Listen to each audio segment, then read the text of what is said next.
was involved in that assault is with. It started with LAPD Hollenbeck, so not sure right now who is on this one as we get into the Commerce area.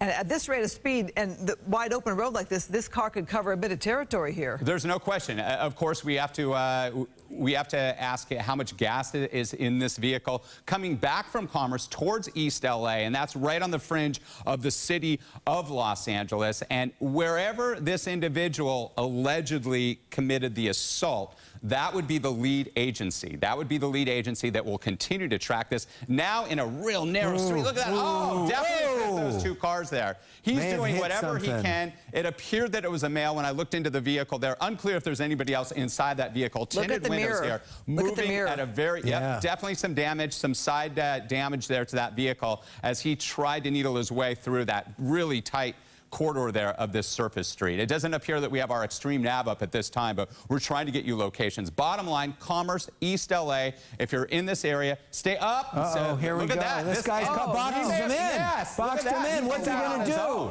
This isn't a safe thing to do. We do not advocate this because we just don't know what we're dealing with a suspect. He could be armed and dangerous. We don't know what the situation is. Well, he's got one arm out, but they're clearly giving him, and that does appear to be an LAPD unit there. And he's trying to do whatever he can. And if he backs that vehicle up, look at, he's still trying to get away.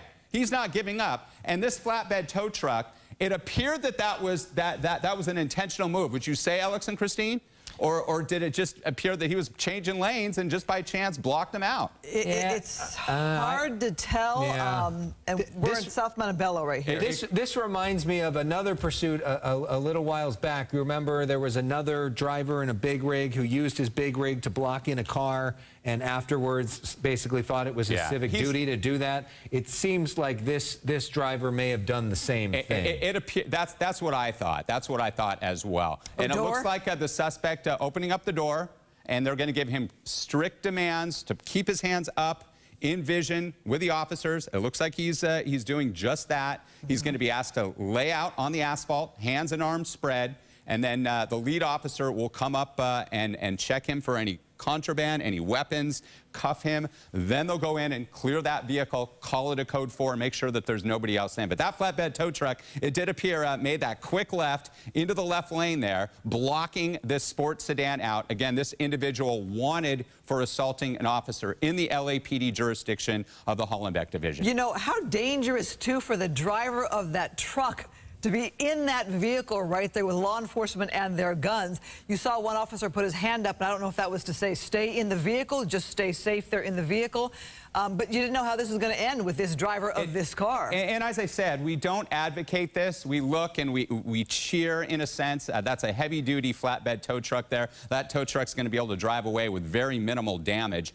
But you have no idea what you're dealing with when there's a pursuit like this. These individuals are unstable. They could be carrying a weapon. They could approach you if you try to intervene and hurt you or anybody else who's inside. He's doing exactly what he's been told. Laying out flat on the asphalt, as I said, arms and legs spread out there.